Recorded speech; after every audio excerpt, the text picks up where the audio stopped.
اللهم صل على سيدنا محمد وعلى آل سيدنا محمد. السلام عليكم ورحمة الله وبركاته. الحمد لله رب العالمين والصلاة والسلام على سيد المرسلين وعلى آله وصحبه أجمعين. رب اشرح لي صدري ويسر لي أمري واحلل عقدة من لساني يفقهوا قولي. سبحانك لا علم لنا إلا ما علمتنا إنك أنت العليم الحكيم.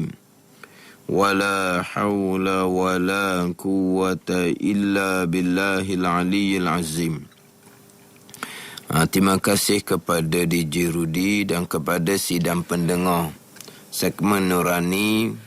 Mudah-mudahan sama-sama dikurniakan oleh Allah Subhanahu wa taala ilmu yang memberi manfaat. Amin.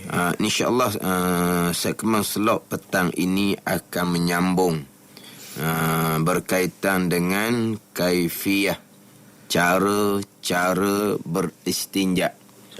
Cara beristinja, manakah cara yang paling afdal, manakah cara hak nombor 2 ataupun hak sekurang-kurang memada ketika kita istinja, sama ada istinja dengan air ataupun istinja dengan batu. Jadi kitab Idaman Penuntut, kalau hak edisi Jawinya, muka surat 15 baris yang ke-15 daripada atas. Kalau hak bumi muka surat 5. Okey, saya ulang balik minggu lepas tu. Memadailah bercebok itu dengan air sahaja, atau dengan 3 butir batu sahaja, atau dengan 3 penjuru sahaja, sekira-kira bersih dengannya, hilang ain najis. Sekiranya tidak bersih dengan 3 butir batu atau 3 penjurunya, hendaklah ditambah lagi beberapa butir hingga bersih. Lepas itu jadikan bilangannya ganjil. Umpama telah bersih dengan 4 tambah 1 lagi, jadi 5 kiranya. Ada tinggal bekas-bekasnya, tidaklah mengapa. Yang eloknya, afdalnya, bercebok itu mula-mula dikesat dengan kertas tisu, kemudian diikuti dengan air jika hendak pakai satu sahaja. Maka dengan airlah yang lebih elok, kerana ia menghilangkan ain najis serta bekas-bekasnya sekali. Jadi dia membicarakan berkaitan dengan hak memada. Nanti dia akan bicara hak manakah yang lebih afdal. Memada ni dengan air sahaja. Mana menggunakan air semata-mata. Hak tu kita maklumlah. Kemudian ataupun dengan 3 butir batu atau dengan 3 penjuru. 3 penjuru batu ni batu yang besar. Maknanya kita boleh sapu di satu penjuru, kali yang kedua di penjuru yang lain, kali yang ketiga di penjuru yang lain. Hak 3 butir batu ni jikalau batu tu kecil, yang mana dengan 3 batu sahaja pun memada kita beristinja, walaupun dalam keadaan tidak ada sebarang keuzuran, walaupun dalam keadaan air banyak sekalipun, memada kita istinja dengan batu sahaja tanpa menggunakan air. Memada istinja dengan menggunakan air, hak tu kita maklum, hak ni hak dengan batu sahaja ni. Memada dengan batu sahaja tanpa istinja menggunakan air. Cuma nanti dia akan bicaralah nak pilih air sahaja ataupun nak pilih batu sahaja. Maka lebih afdal kita memilih air sahaja, tetapi memada kita nak menggunakan batu semata-mata tanpa menggunakan air, walaupun tidak ada sebarang keuzuran, walaupun air banyak sekalipun. Yang mana istinja dengan batu ni adalah khususiah kepada ummah Nabi sallallahu alaihi wasallam, yang mana memada pada syarak istinja dengan batu ni hanyalah syariat Nabi sallallahu alaihi wasallam. Jadi memada kita menggunakan 3 biji batu. 3 biji batu. Kalau kita sekarang nanti kita akan sebutlah kita dengan 3 tisu. 3 tisu ni macam mana untuk dapat 3 kali tu. Kalau tisu tu agak banyak helai, mana kita boleh pusing, kita lipat-lipat jadi tebal. Sekali kita sapu, kemudian kita boleh pusing sebelah lagi. Yang kita nak pastikannya, kita istinja kali yang kedua tu dengan tisu yang di tempatnya belum lagi kena najis. Itu sahaja. Sama juga dengan kali yang ketiga. Jadi kalau tisu tu mungkin kalau sedikit, mungkin sekali kita gulung, kita lipat, mungkin kita hanya boleh menggunakan sekali saja. Sebab kita nak guna pula kali yang kedua, kita nak pusing, kita nak kena jaga-jaga juga. Takut najis tu terkena di tangan kita, kita kena pergi basuh pula, tak ada masalah tu. Cuma tiga butir batu ataupun 3 tisu ni, kali yang kedua tidak menggunakan batu yang telah ada najis. Itu sahaja. Mana kalau batu kecil memanglah satu batu untuk satu kali. Kali yang kedua kena gunakan batu yang lain. Kali yang ketiga kena guna batu yang lain. 3 penjuru tu maknanya batu tu mungkin agak besar sedikit. Yang mana dalam mazhab Syafi'i kita ni wajib istinja menggunakan 3 batu. Wajib istinja menggunakan 3 batu. Walaupun najis yang ada di tempat keluar tu sedikit sahaja. Kita sapu batu kali yang pertama tu, habis dah dia punya air najis. Kita sapu kali yang kedua tu, kira-kira tak ada lekat apa-apa pun dah. Sebab tak ada dah di tempat keluar. Sekalipun wajib istinja dengan 3 butir batu juga. Wajib tu. Ini dalam mazhab Syafi'i kita. Wajib 3 batu sebab Nabi perintahnya wal yastanji bi salasati ahjar. Hendaklah istinja dengan 3 batu.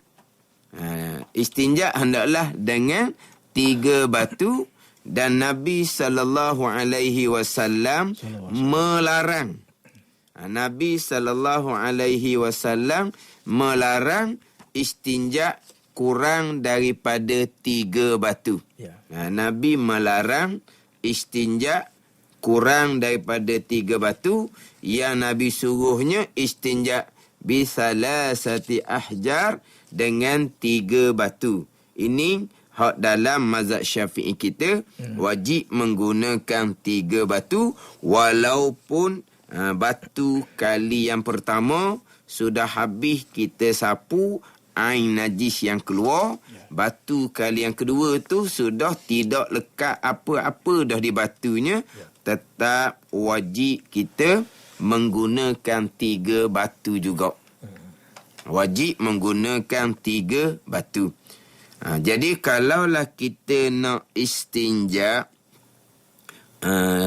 daripada buang air kecil dan buang air besar, kalau pakai batu maknanya kena menggunakan 6 biji batu lah. Kena menggunakan 6 biji batu. 3 biji batu untuk istinja daripada hak buang air kecil, hak kencing tu. Istinja sekali lagi dengan 3 batu yang lain pula untuk istinja daripada buang besar, hak kita berak tu. Jadi kita kena menggunakan 6 biji batu. Kemudian ketika istinja menggunakan 3 biji batu ni, kali yang pertama, kali yang kedua, begitu juga kali yang ketiga, syaratnya kita sapu tu meratai tempat najis. Merata'i. Dengan satu batu. Ya. Tetapi kalau kita kata satu batu hanya sapu sebelah kanan contohnya. Batu yang kedua barulah sapu sebelah kiri. Maknanya walaupun sudah guna dua batu tetapi masih lagi dibilang satu. Sebab kita guna tiga batu, satu syaratnya tiga batu. Ni mazhab Syafi'i dengan mazhab Hambali. Syaratnya tiga batu. Kemudian tiap-tiap satu batu tu syaratnya meratai. Mana batu tu dia sapu meratai sekalian tempat yang ada ain najis. Satu batu tu meratai sekalian tempat ain najis. Sebab tu tadi kalau satu batu dia hanya sapu sebelah kanan tempat ain najis, contohnya di dubur. Kemudian batu kali kedua disapu sebelah kiri. Dua batu barulah meratai sekalian tempat, maka dia hanya bilang satu batu baru. Baru satu kali barunya. Jadi tiga kali betul-betul ni. Kali yang pertama, kali yang kedua, kali yang ketiga, dia sapu tadi tu meratai. Yeah. Jadi ni kena jaga, ni kena perhati molek dia punya syarat. Syarat tiga batu. Kemudian syaratnya pula tiap-tiap satu batu yang digunakan untuk istinja, untuk sapu tempat najis tu keluar, tiap-tiap satu batu tu dia kena meratai tempat najis, hot tempat keluar najis tu, meratai tiap-tiap satu batu. Sesar satu batu. Batu yang kedua meratai juga sapu dia tu. Batu yang ketiga meratai juga sapu di tempat tu. Walaupun di tempat tu hanya kali yang pertama sahaja ain najis tu ada. Kali yang kedua, kalau kita kata batu tu tak ada lekat apa-apa pun, tetap wajib dia sapu sekalian tempat najis. Habis batu kali kedua. Batu kali tiga dia pun sapu sekalian juga. Walaupun di tempat tu sudah tidak ada ain. Yang ada hanyalah kesan-kesan sahaja. Umpama bau sahaja. Kesan-kesan kita maklumlah. Tidak boleh hilang menggunakan batu sebab kesan-kesan tu hilang apabila kita istinja menggunakan air, baru boleh hilang dia punya kesan-kesan, sifat-sifat najis, umpamanya bau. Jadi istinja menggunakan tiga batu. Kita pergi kepada dia nak bicara apa dahulu ni.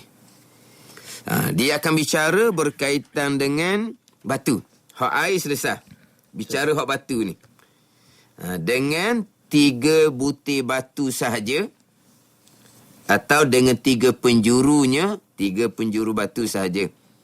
Sekira-kira bersih dengannya dengan tiga butir batu atau tiga penjuru batu. Bersih ni diwak kurungan tu. Hilang ain najis. Hilang ain najis. Itu dia panggil bersih. Adapun kalau kata bersih dengan menggunakan air, hilang ain najis serta dengan sifat najis.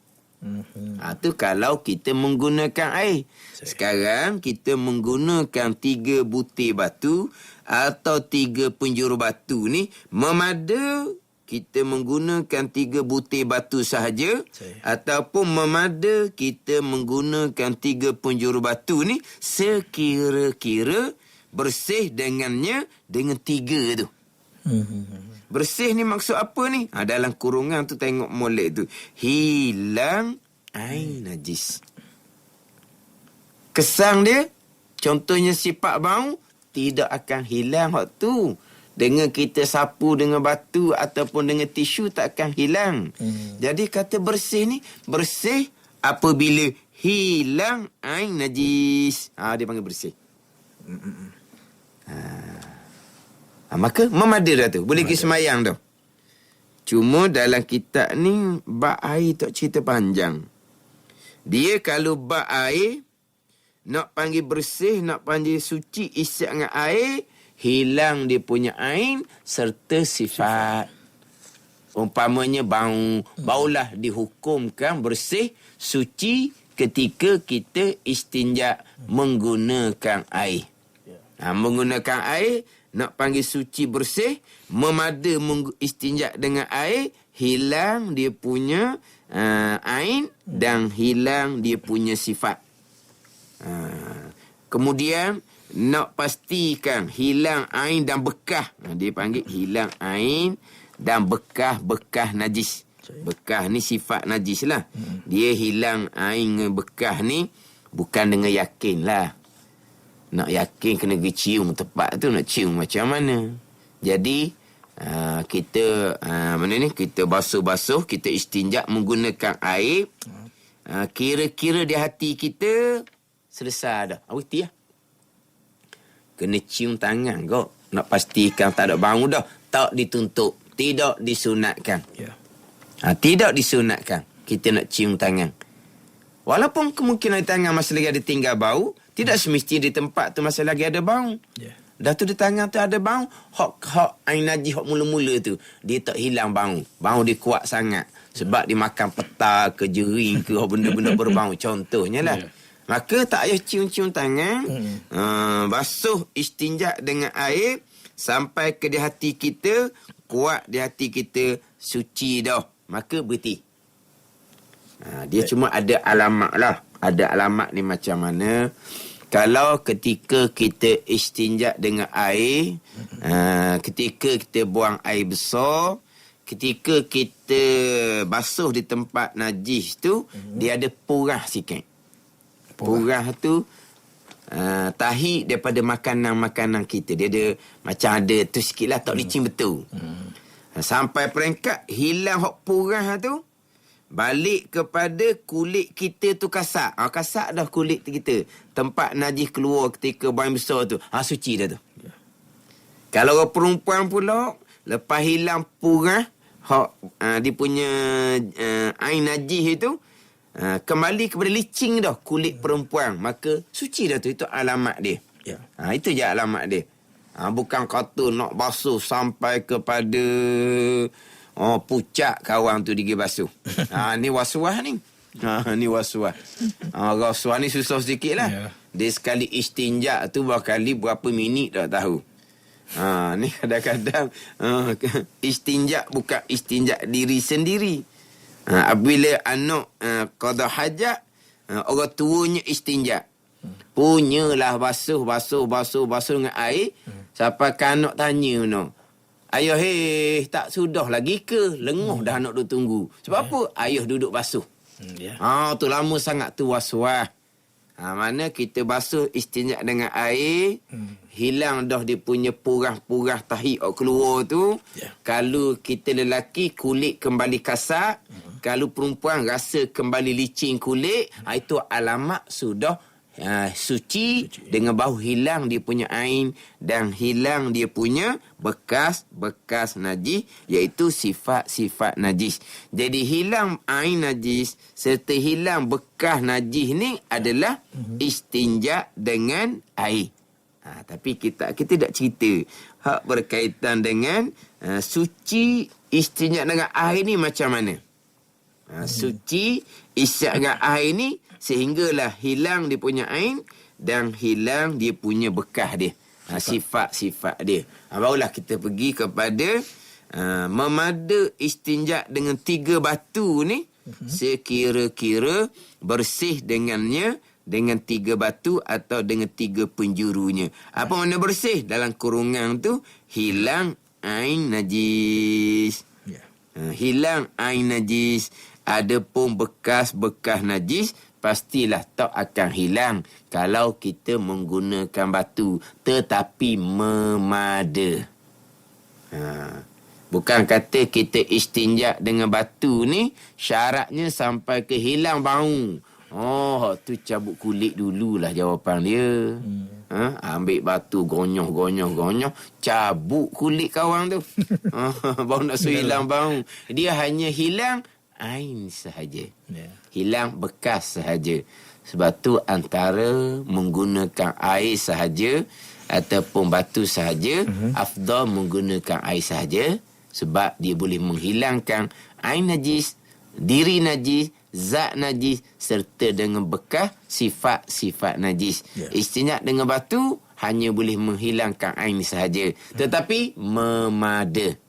Memada menggunakan batu sekira-kira bersih dengannya, dengan 3 batu bersih dengan makna hilang ain najis. Tetapi di tempat tu masih lagi ada bekas-bekas najis. Ya. Jadi kalau orang istinja dengan batu ni, walaupun memada, walaupun sah sembahyang, tapi ini khilaf ulama lah. Setengah pandang mengatakan dia tidak boleh masa sembahyang dia dia tindih orang sebelah. Pandai tindih macam mana? Ia letak peha dia atas peha orang sebelah. Ataupun kaki dia pijak kaki orang sebelah. Ataupun kaki dia pijak kain semayang orang sebelah. Sebab di dia tu masih lagi ada bekas najis. Setengah pandangan mengatakan orang sebelah tu jadi batal semayang. Sebab apa? Sebab dia sudah menanggung orang yang masih lagi ada bekas najis di tempat keluar najis sebab dia istinja dengan batu. Tapi setengah pandangan mengatakan kalau tuang diri yang istinja dengan batu yang masih lagi ada dia punya kesan dia, bekas dia tu memada sah semayang. Kalau ditindih orang lain tak ada kena-ngena lagi lah, tak okey, tak ada masalah. Tuang diri ni yang masih lagi ada bekas najis, memada istinjaknya, sah semayangnya, takkanlah hanya kerana dia letak peha atas peha orang sebelah jadi batal. Ni setengah pandangan. Faham tak ni? Habis setengah pandangan mengatakan, maaf untuk dia je. Untuk maaf tuang diri yang istinja dengan batu, tetapi jangan tindih orang yang sebelah sebab dia tak maaf. Sebab dia kira dia seolah-olah memang dia kira menanggung, masih lagi menanggung bekas najis, iaitu bau tu, sifat najis. Tindih tu tindih betul lah. Sentuh tak apa. Sentuh tak ada masalah. Tindih. Sentuh, depek, tak ada masalah. Tindih, peha kita bubuh atas peha sebelah. Kaki kita pijak kaki orang sebelah. Ataupun pijak kain semayang dia. Contoh orang perempuan. Orang perempuan kan baju semayang dia terbuka. Jadi sebelah tu istinja dengan batu. Jadi sebelah tu pijak kain semayang dia. Berarti pakaian semayang orang sebelah menanggung orang yang masih lagi ada kesan najis di tempat dia istinja. Maka orang sebelah tu jadi batal semayang. Itu pada satu pandangan lah. Satu pandangan, kalau tuang diri yang istinja dengan batu ni memada sah semayang, orang lain bos takat dia tindih, lagilah tidak ada masalah. Itu pada setengah pandangan. Apa dah? Soalan. Saya baca soalan. Okey, ni soalan daripada Pok Nik dari Kuala Berang. Assalamualaikum Ustaz. Dia kata bermakna walaupun dah guna 3 batu baru hilang air najis, dikira batu satu kali lah Ustaz. Walaupun dah guna 3 batu baru hilang air najis, dikira baru satu kali lah Ustaz. Tak, dia gini, dia satu kali tu, soalan Pok Nik tu bagus. Makna apa ni? Tajam pemahaman ni. Tajam ni. Orang lain mungkin tak tertanya gitu. Dia begini. Satu kali syaratnya meratai tempat disapu. Tidak semestinya air najis tu habis. Tapi syaratnya satu kali itu meratai. Kemudian cara dia sapu tu kira-kiranya dia nak menghilangkanlah sekalian. Tetapi tak habis lagi. Tapi ringan dah sikit. Kali yang kedua barulah hilang. Ataupun mungkin ada sikit lagi. Kali ketiga barulah habis. Maka dia bilang sekali dengan meratai. Sapu tu meratai. Sekali. Dengan satu batu tadi ni, batu. dia sapu tu meratai sekalian tempat najis. Meratai sekalian tempat najis. Kemungkinan air najis tu masih lagi ada sedikit. Kali yang kedua, nak habis dah. Kali yang ketiga baru licin sungguh air. Aku bilang 3 kali lah. Pandai. Dia berbeza dengan kita menggunakan air. Ni kata, mana kena pergi panjang sikit soalan Pak Nik tu. Sebab Pak Nik kata, hilang air sekalian baru bilang sekali. Tidak. Dia berbeza dengan kita istinja dengan air. Istinja dengan air, dia tidak diwajibkan 3 kali. Istinja dengan air, dia wajib hingga hilang air dan sifat najis. Lepas hilang beres tu, dia panggil basuhan yang pertama. Hak wajib. Disunatkan meniga. Tu betul. Ada ni. Hak ponik. Cuba salah dia. Hak ponik itu bermakna walaupun dah guna 3 batu baru hilang air najis. Mana batu pertama tu hilang separuh. Batu kedua tu dekat-dekat nak hilang habis. Batu ketiga tu barulah hilang habis. Dikira baru 1 kali kau ustaz. Ada gitu. Tak. Dia satu batu meretai bilang sekali. Satu batu meretai hilang sekali. Dibilang sekali. Satu batu meretai dibilang sekali. Hilang dah air. Cukup lah. Mungkin hilang air habis dengan kali yang pertama. Kalau air najis sedikit. Mungkin kali yang kedua baru habis. Mungkin kali yang ketiga baru habis. Kali yang ketiga pun dah habis lagi. Bagi dia akan cerita di hadapan. Kena tambah kali yang keempat. Dia akan cerita di hadapan. Berbeza dengan kita istinja dengan air sunat 3 kali. Kita istinja dengan air sunat 3 kali.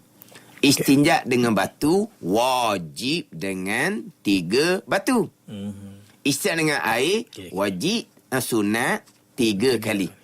Dia gini, istinja dengan air sama dengan hukum kita bicara terdahulu menyucikan najis mutawassitah. Sunat 3 kali juga. Bilakah kita nak bilang kali yang pertama? Apabila hilang najis, hilang sifat najis, kali yang keberapa air itu kita datang? Kali pertama, tak hilang lagi.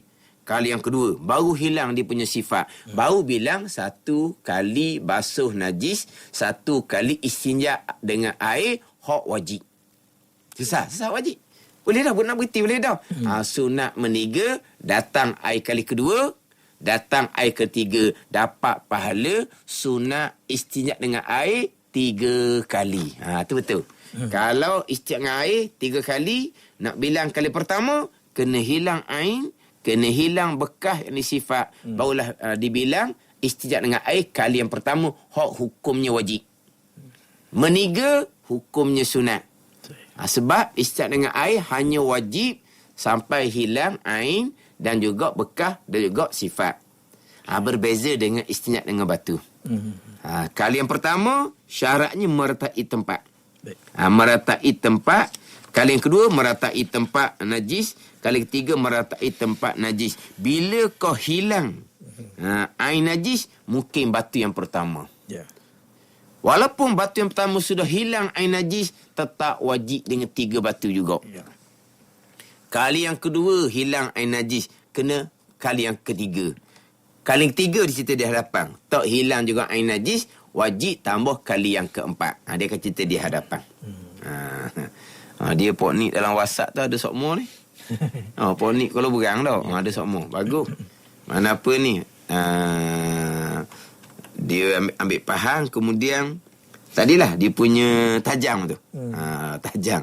Dia punya nak tahu macam mana dia sebut 3 kali tu macam mana apa semua. Ambillah. Jadi hak berkaitan dengan istinja dengan batu ni, sekira-kira bersih dengannya memada ni hilang air najis. Hilang air najis. Kita tambah sedikit lagi. Kemudian kita tengok kepada hak soalan yang ada dalam FB tu. Sekiranya tidak bersih dengan 3 batu atau 3 penjurunya, tidak bersih di sini, tidak hilang air najis. Tu. Bukan bersih suci sebagaimana istinja dengan air. Tu sebut berulang-ulang kali dah tu. Jadi sidang pendengar kena faham molek. Kita memada istinja dengan air sahaja. Memada istinja dengan 3 batu sahaja. Istinja dengan air wajib hilang air dan bekas dia, ni sifat-sifat najis. Ya. Kemudian istinja dengan batu ni 3 kali, wajib hilang air najis. Bekas sifat najis, bau, tu takkan hilang dengan batu ataupun tisu. Ya. Tu mesti menggunakan air. Dengan batu takkan hilang. Dia hanya boleh kita sapu, kesak dia punya air je. Ya. Sifat ni nak hilang, ni mana boleh hilang dengan kita kesak. Ya. Dengan kita sapu. Memang bekas najis sama umpama bau, nak hilang dia mestilah menggunakan air.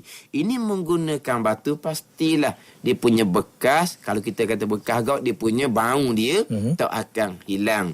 Jadi panggil bersih istinja dengan 3 batu ni hilang air. Ya. Sekiranya tidak bersih, tidak bersih ni 3 batu dah, tapi tak habis juga air najis, masih lagi ada air najis, hendak ditambah lagi beberapa butir hingga bersih. Lepas itu jadikan bilangan ganjil, disunatkan ganjil. Umpama telah bersih dengan 4 batu, tambah lagi 1 jadi 5. Kiranya ada tinggal bekasnya, tiadalah mengapa bekas memang akan tinggal. Tu dimaafkan. Jadi sekarang ni, gini. Dia 3 batu, tak habis lagi air najis. Dia wajib kena tambah batu kali yang keempat. Ya. Tak habis juga air najis ni. Dia wajib tambah lagi batu sampai ke hilang.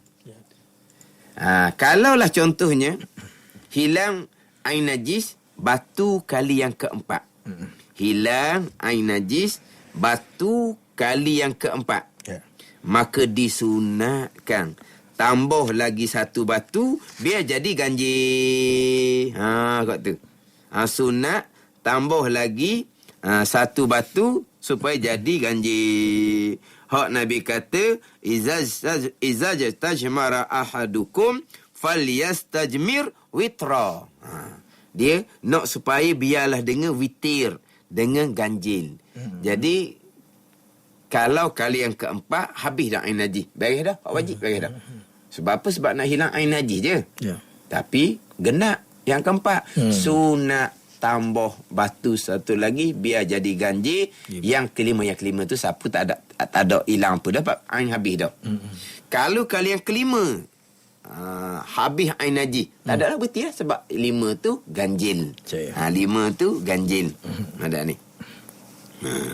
Tapi biasanya kalau sapu tu sapu molek, rata kita sapu tu, biasanya tak ada sampai ke 3 batu boleh habis. Tak ada sampai 3 batu boleh habis dia punya air najis. Cuma sekiranya 3 batu ataupun 3 tisu tak hilang juga air najis, wajib kena tambah lagi lah. Kena tambah sampai kepada hilang dia punya air. Tapi kalau hilang air najis tu kali yang keempat. Kali yang keempat. Baiklah, sesah lah. Sebab wajibnya sampai ke hilang dia punya air najis. Sesah wajib. Sunat tambah 1 lagi. Dah kenapa pula dah kata wajib sampai ke hilang air najis? Beres hak wajib tu. Sesah wajib. Dah kenapa 1 lagi? Sebab yang keempat tu genap. Yang keempat tu genap. Maka disunatkan tambah lagi 1 biar jadi 5. Jadi yang kelima tu jatuh hukum sunat jualah. Sunat witir. Adapun hak 3 batu, hak tu tetap dah. Kalau kata kali yang kedua habis dah air najis, hak tu tetap wajib dengan 3 batu. Walaupun kata kali yang pertama je kita sapu dengan batu dengan tisu tu tak ada dah, ada benda dah. Okey. Contoh kalau istinja, buang air kecil. Kencing. Kali yang pertama tu habis dah dia punya basuh dia tu. Kali yang kedua tak ada dah basuhnya.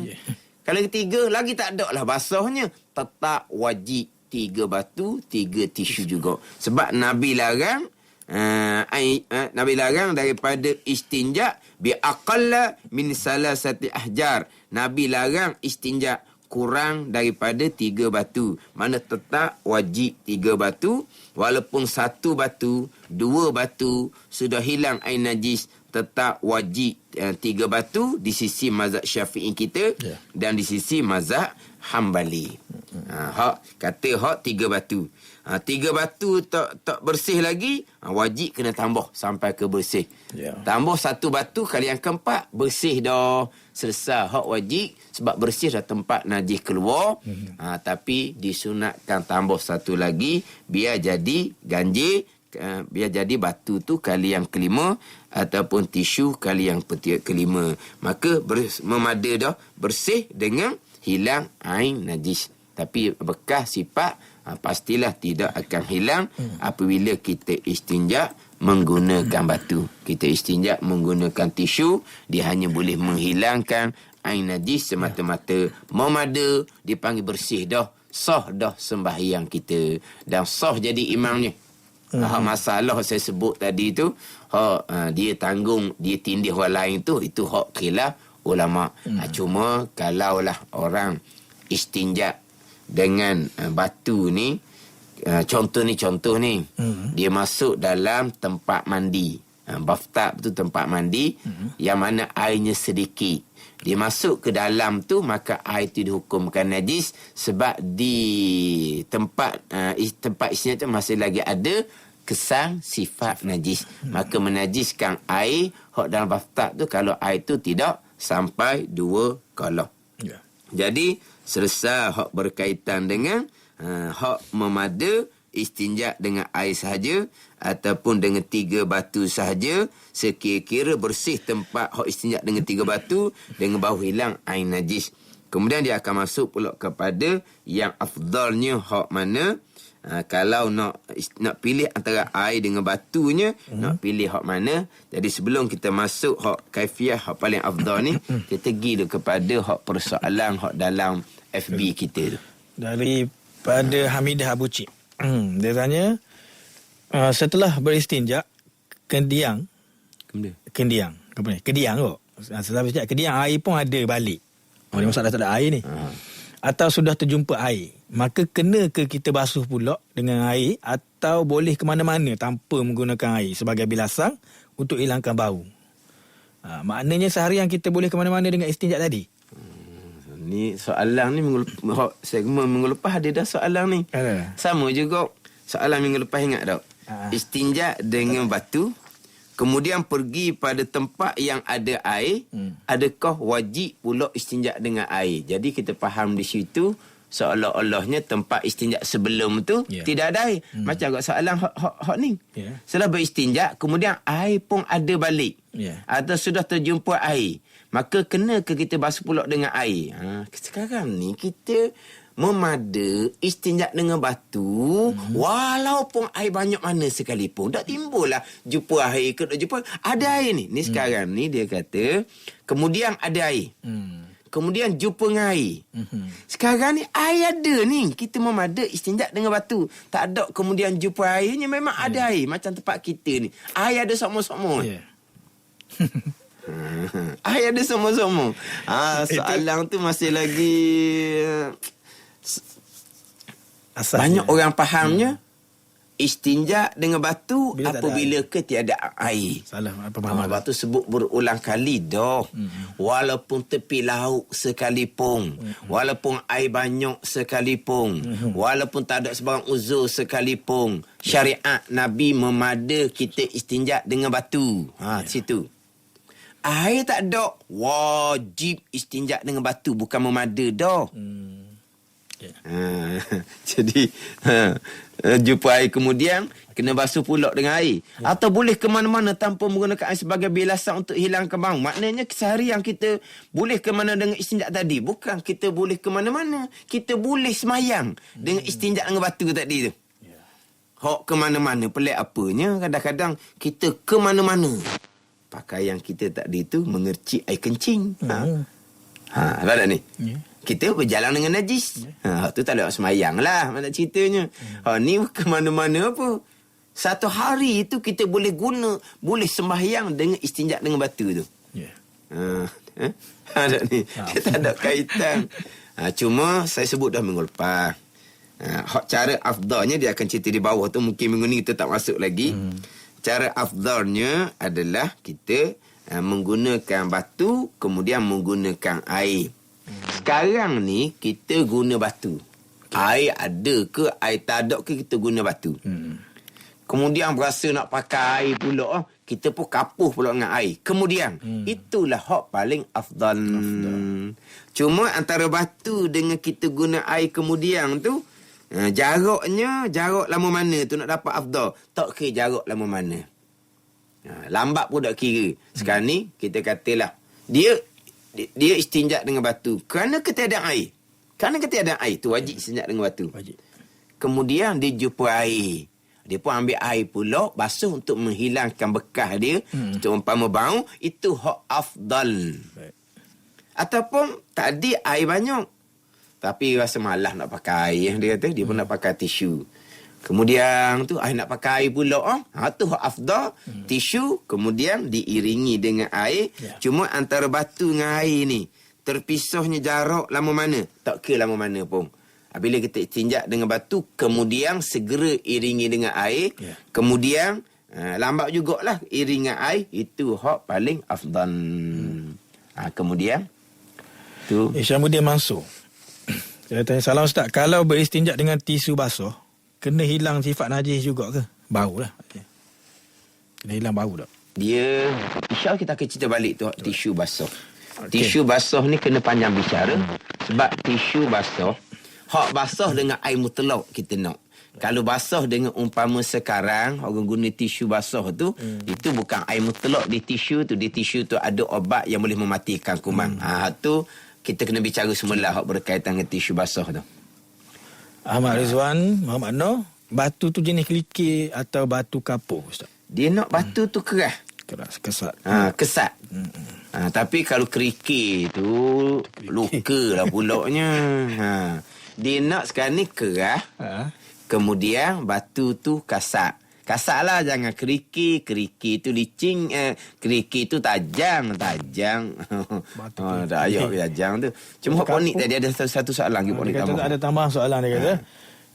Istinja dengan batu tak dapat hilangkan bau dia. Macam mana pula hukum hadir solat Jumaat sedangkan bau mungkin mengganggu, menyakiti jemaah lain dengan bau tu? Adakah gugur seperti solat Jumaat atau berjemaah yang lain? Masalah bau. Dia, lepas tu kita afdal dengan air. Kita cerita sekarang ni memada dengan tisu. Tapi kalau betul-betul ada bau, kita bicara lain pula tu. Untuk berkaitan dengan kita nak hadir solat berjemaah. Macam orang makan makanan yang menyebabkan mulut berbau, makan bawang. Macam mana pula dengan jemaah dia? Macam mana dengan berjemaah dia? Gugur dok tuntutan. Dia ada boleh menggunakan air untuk menghilangkan bau, takkan gugur jemaah dia. Sekarang ni kita hanya bicara berkaitan dengan memada ke tak memada istinja menggunakan batu. Memada. Tiba-tiba lekat bau di kita. Tapi bau tu menyakiti orang lain. Itu bicara lain pula. Bab menyakiti orang lain, kita kena pelihara pula. Jadi kita sekarang ni masih lagi bicara berkaitan dengan semata-mata ni kaifiah cara istinja. Cuma kalau bau tu hak berat sangat tu, hak makan benda pelik tu, pakai air lah. Ni kita cerita tak ada ni sebenarnya orang istinja dengan batu pun, tisu dia tak akan berbau. Kita kita macam kita katakan, ada orang yang memang dia istinja dengan tisu. Yang kita panggil dia berok tak basuh. Kita berkawan dengan dia. Ada ke bau? Mudah je nak tanya. Kan kita berurusan dengan orang yang kita maklum mereka tidak menggunakan air ketika istinja. Mereka memang menggunakan tisu. Adakah kita tak boleh berkawan dengan mereka? Sebab mereka ada bau. Tak juga. Tapi kalau betul ada bau, kita nak hadir berjemaah, takut ganggu orang, kita wajib menghilangkan bau tu. Cuma nak cerita sekarang ni, kita bicara semata-mata hukum berkaitan dengan istinja. Jadi ada beberapa soalan lagi dalam FB tu, kita akan tengok semula lah sebab tak sempat tu. Ke Rudi nak tanya mana? Tadi ada saya buat FB yang pertama ni. Dia putus, jadi ada sempat saya screenshot soalan dia. FB yang pertama putus. Saya sambung yang kedua. Okey, Syed Roslan Syed Ahmad dia kata satu soalan, kalau lak guna tuala macam dekat hotel 3 kali got juga ke? Tandas di hotel tu dia bagi tuala kecil-kecil. Macam mana? Tuala tu kasar. Ya, tuala kasar lah. Tuala kasar lah. Nak licin tuala. Kalau tuala licin tak boleh nak lak air di tubuh. Memang kasar. Jadi tuala kena tiga sudut lah. Tiga bahagian lah. Tuala kecil kan. Tapi tak kecil mana tuala tu. Kemungkinan sehelai memada tu. Mana guna satu bahagian, lipat balik. Guna satu bahagian, lipat balik. Tapi jangan nadi tu kena luar lah. Mungkin 3 penjuru wajib. 3 penjuru wajib. Kalau kita tengok, kalau tuala 3 sudut tau. 3 bahagian tuala wajib. Walaupun dengan satu kali sapu, dengan satu penjuru tuala tu, habis. Muka tuala tu kasak molek kan. Kali yang kedua, tak ada tinggal apa dah. Tetap wajib kali yang ketiga. Kalau menggunakan, walaupun umpama macam soalan dia tu, tuala memang dengan sekali tu dia lebih daripada tisu lagi. Lebih dari tisu lagi. Tisu kemungkinan sekali tak habis. Kalau tuala sekali tu habis. Tapi tetap wajib 3 kali. Mana 3 penjuru, 3 sudut tuala hok kasak tadi. Jadi setakat tu sambil-sambil tergesa-gesa sebab masa sudah sampai pukul 7 lebih dah. Wallahu a'lam. Jadi Alhamdulillah kita telah pun mempelajari berkenaan dengan cara kafiat kita mencucikan istinja kita, dan juga inilah dengan cara yang afdal. InsyaAllah minggu depan kita akan sambung lagi. Kita persilakan Ustaz untuk memimpin bacaan doa kita. Silakan. Bismillahirrahmanirrahim. Alhamdulillahirabbil alamin. Amin. Wassalatu wassalamu ala sayyidil mursalin. Amin. Wa ala alihi wa sahbihi ajma'in. Allahumma iftah alaina futuhal arifin. Allahumma allimna ilma akdamin wa fahimna famasabikin warzuqna ruqat talibin. Allahumma zidna ilman wa alhiqna bis salihin. Wa sallallahu ala sayyidina Muhammadin wa ala alihi wa sahbihi wa sallam. Walhamdulillahi rabbil alamin. Wassalamualaikum warahmatullahi wabarakatuh. Waalaikumsalam warahmatullahi wabarakatuh.